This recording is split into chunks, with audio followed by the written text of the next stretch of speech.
Good morning, America. It's the DJ. Let's ring that bell. Let's ring that bell. Welcome, welcome, welcome. It's 7:30 in the morning. Welcome to the show. Welcome to the show. Let's finish the setup here and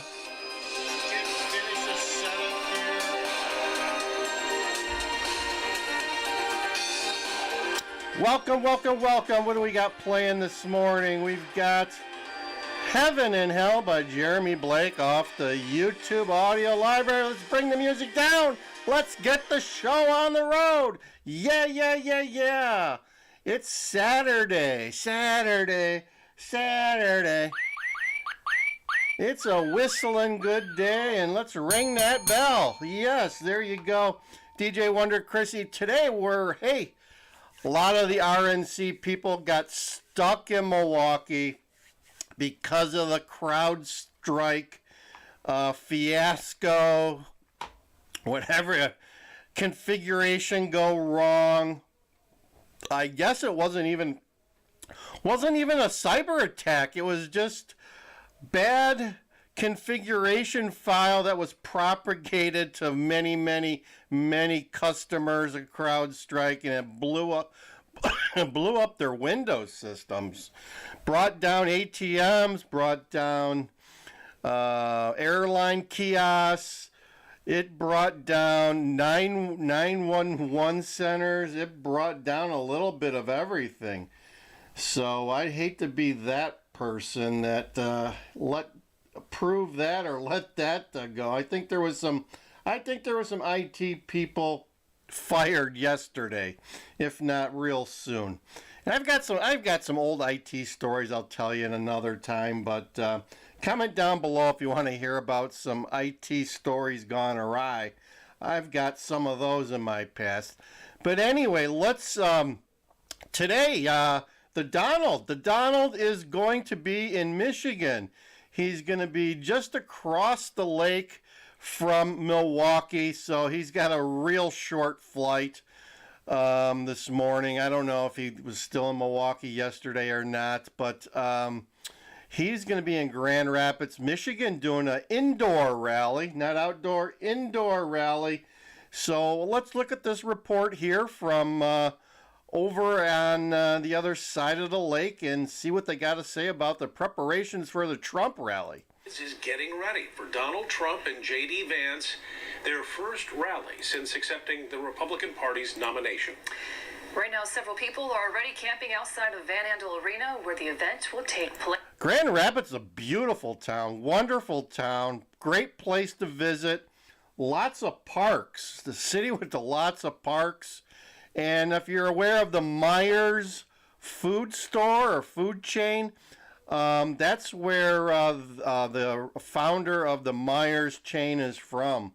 He's got some gardens there that are just beautiful. News 8's Adriana Doria spoke to people outside of the arena about what tomorrow's rally means to them. Trump bumper stickers, $1. We want Trump! We want Trump! The security gates are up, and the excitement is building as dozens of Trump supporters set up shop outside Van Andel Arena, hours and even days ahead of schedule. Since 10 o'clock this morning. 3 to 4 hours. Well, we got here about 1 p.m. yesterday. In just hours, lines of supporters will fill downtown Grand Rapids for former President Trump's first rally since accepting the GOP presidential nomination. I proudly accept your nomination for president. Well, I'm a small business owner, and for just over 30 years, and out of them 30 years, the best years of my business was while my 45th president was in office. And since the last 3.5 years, all my costs are doubled. Take a look at what happened. Straight from the business owner's mouth, folks, his cost has doubled. Oh my gosh. Okay, it looks like there's going to be a big crowd. I imagine it can hold about 16 to 20,000 people there. We'll see how many they end up with. It should be an interesting rally today. The rally also also comes exactly 1 week since Trump survived an assassination attempt at his rally in Pennsylvania. That energizing voters all across the country. We love Trump. We love Trump. We love Trump. And in downtown Grand Rapids. Felt like I got shot myself. It really was. I think it's something that you really can't explain. Well, his message would be calmer, I believe. I just saw it in his eyes. You know, man, he was close to God like 1 inch. It changed us all, but just watching it on TV was traumatic. I lived through Kennedy's, both Kennedys. I'm 68 years old, so I've seen all that. And just as those shots rang out, man, you could tell what it was. You could see it. It's very scary. You know, supporters here who have been out here for hours in anticipation of this rally tell me some of the issues important to them are the high gas prices, the border crisis, and inflation. To me, I think the most important thing is securing our border. I mean, that should be number one. I remember when he was in office still, he got gas down to $2, under $2. Remember $2 gas? It was yesterday. It's spiking up here in the Midwest. I saw $4.29 here in the suburbs of Chicago. $4.29. It's starting to spike up to areas it hasn't been in a hell of a long time. And just, there was jobs and there was money there. Timing of this rally also bringing up questions of security. This rally being held indoors and is expected to have heightened security presence. Grand Rapids Police Department says they are working with local and federal partners to ensure a safe and secure event for everyone attending and downtown. Doors will open at 1 in the afternoon, with the rally formally expected to begin at 5 o'clock. In Grand Rapids, Adriana Doria, News 8. If you are heading downtown tomorrow, make sure you plan ahead. A lot of road closures. Take a look at this map right here. This is a look at the roads that will be closed. Fulton Street from Market, Monroe Avenue to Ionia Avenue. Ottawa Avenue from Fulton Street to Oak Street. Oak Street from Ottawa Avenue to Ionia. Weston Street from Ionia Avenue to Van Andel Arena. For parking, surrounding public and private ramps and lots will be open, but you can't park in Grand Rapids Parking 2, which is right behind the arena, and on-street metered parking around the arena. The city says the best advice, avoid parking near the arena. Specifically, if you're coming down for the Donald Trump rally, that you try to avoid the areas near the Van Andel Arena as much as possible, because those are going to be where the rally street closures are in effect. So the kind of farther that you can get away from that and you're willing to walk, that's going to be the best scenario. Also keep in mind the intersection of Fulton Street and Division Avenue is closed for construction. So is the intersection of Michigan Street and Fuller Avenue, right of the Interstate 196 ramp. That could make it more difficult to get downtown. There you go, guys. An update from Grand Rapids. Bell ringer going to be going on there today. Update on the assassination investigation. That was a hell of a mouthful. We're hearing that the shooter was doing some surveillance with a drone, either the day before or the day of.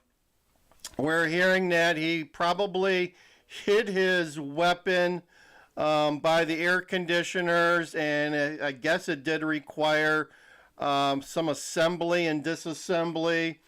We're hearing that the staffing was probably woefully understaffed.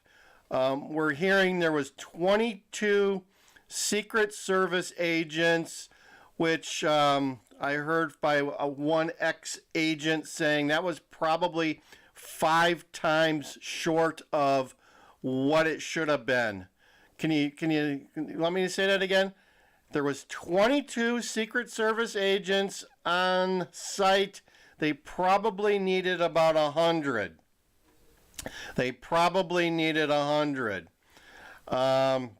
It's also been reported that some of the agents were pulled off for Jill Biden event that happened that same day in the Pittsburgh area.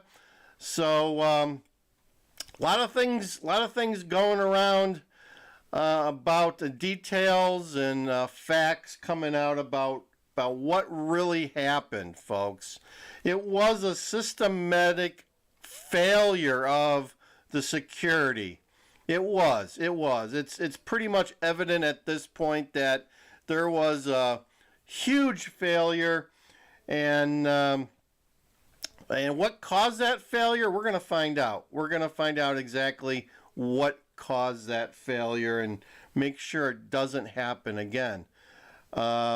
Secret Service Director Catherine Cheadle, or Cheeto Head as we like to call her here, is still not saying anything. She'll be showing up to Congress on Monday.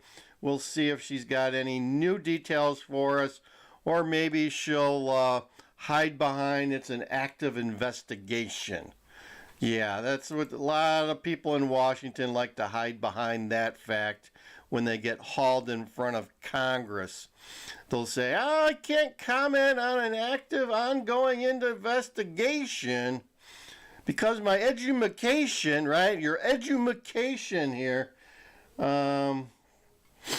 Bureaucrats, folks. Bureaucrats that are supposed to be working for you and me. Not working very hard, that's for damn sure. She's also a buddy of Jill Biden, it has come out. Jill Biden helped her get her spot as director of the Secret Service. And I think there's a history there in the Secret Service. They've probably already been through 2 directors in the last 5 or 6 years. Remember the issue where they had the agents were having some fun in Colombia with prostitutes? Yeah, that was a big faux pas by the Secret Service. They were supposed to be guarding the president in Colombia, and then when they went back to the hotel, they brought some prostitutes with them. I forget what the other guy got, or other person got fired for, but Secret Service has a history of some bad behavior, if nothing else. Some bad behavior happening in the Secret Service, and has made its way up to directors getting fired in the past. So hopefully this person is out too, but we'll wait to see what Congress does with her on Monday. Should be a bell ringing day. Bell ringing day for Congress, to say the least. Let's see, do we have we got to play this again. That was breaking news that I delivered to you. Wind breaking news. There you go. So Joe Biden is he's upset. He supposedly, according to Fox this morning, he's fuming. He's fuming that his allies have turned on him.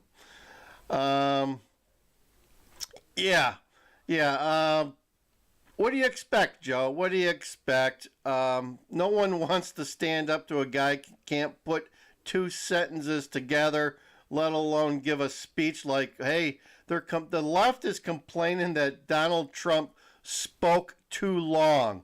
He spoke for an hour and a half, 90 minutes.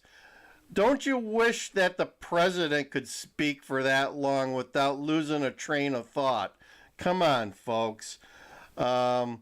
They complaining about Trump speaking too long, but their guy can't even speak. So go figure that one out. Yeah, go figure that one out. So let's go, Brandon. Yeah, let's go, Brandon. Let's maybe I'll play one of these White House videos. Let me see if I can get that set up here for you. Let's see what we got here. Today, they're all for Brandon. Yeah, I like what's Let's going on. go, Brandon. You guys doing any more travel videos? Or you just doing Trump stuff now? Without the election, we're doing hanging out. We are traveling, Lake Eola, Florida. We're hanging out with Jeff. Hanging out with me? Yeah. Doesn't get any better than that. We're traveling with Jeff.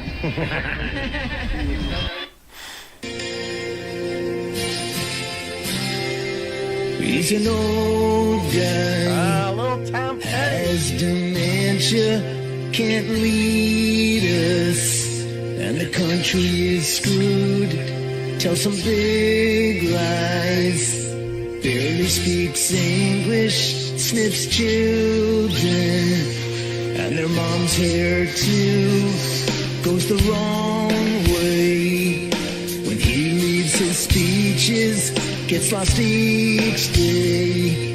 In the White House yard, all the Dems say that we should re-elect him. How can he run when walking is hard? And you keep falling, yeah, he keeps falling, keep falling, falling, yeah, he keeps falling, and you keep falling, yeah, he keeps falling, keeps falling, falling, yeah, he keeps falling. There you go, folks. A little ditty by, I don't know who that was by, but original song of Tom Petty. He keeps falling. We're going to end there for today. Thanks for joining the show. Check out the rally tonight. I think it's like about probably 4 or 5 o'clock, depending on what time zone you are in. I think they're in the Eastern time zone over there in Michigan. So check it out. We'll end every show as we end it with a hand slap and a see ya.